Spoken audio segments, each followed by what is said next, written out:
Today on Animal Fact Files, we're talking about skunks.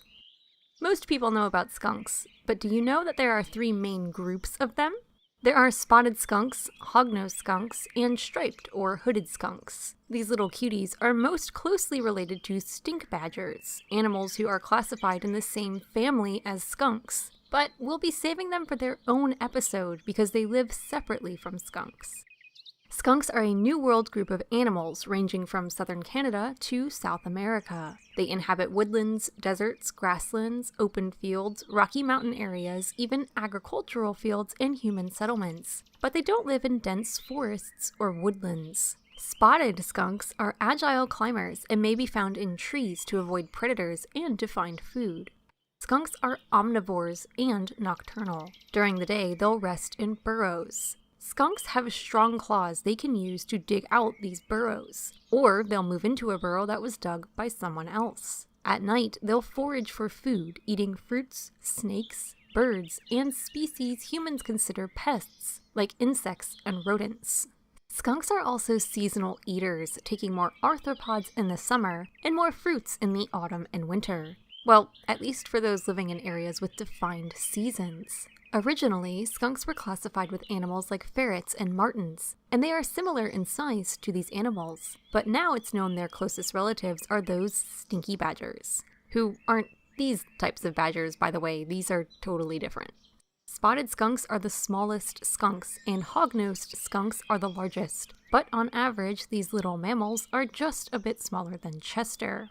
Skunks are usually black and white in color, though they can come in browns and creams. They can also appear all white or all black, but the typical black and white patterns on skunks are warning colors. Skunks are well known for their stinky odor, but this is typically only used as a last resort to avoid predators. Skunks will first hiss, stomp, do handstands, puff out their tails, and even climb trees in order to keep predators at bay. Only spraying if they absolutely have to. Skunk spray is a sulfurous mixture produced from the skunk's anal glands. Skunks can aim the spray stream, usually doing so towards their assailant's eyes. The spray causes a burning sensation and nausea and can be accurately aimed up to 10 feet away, though it can travel up to double that.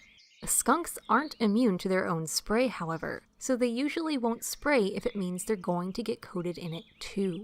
It also takes days for skunks to recharge their spray tanks, which can leave them vulnerable to attacks. Skunk predators include coyotes, foxes, cougars, badgers, and birds of prey, and they're most vulnerable during their first year of life. Skunks are born without fur and are unable to use their stink cannons until they're about a week old. They depend on their mothers to protect them for their first year of life.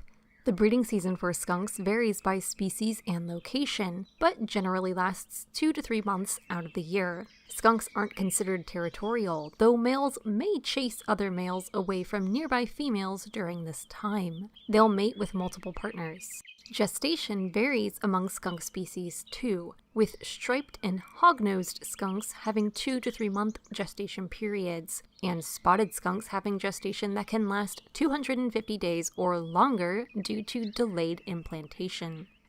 Skunks give birth to 2 to 10 babies, called kits, who are weaned at about 2 months of age and become sexually mature around a year old. Skunks are usually solitary outside of the breeding season and mothers with their young, but in seasonal areas they'll rest in communal dens during the winter. Skunks don't necessarily hibernate, but they will depend on fat reserves built up specifically to endure the winter season. In the wild, skunks on average live to be 5 years old. For more facts on skunks, check out the links in the description. Thank you to Baja Blix for today's request. Give a thumbs up if you learned something new today, and thank you for watching Animal Fact Files.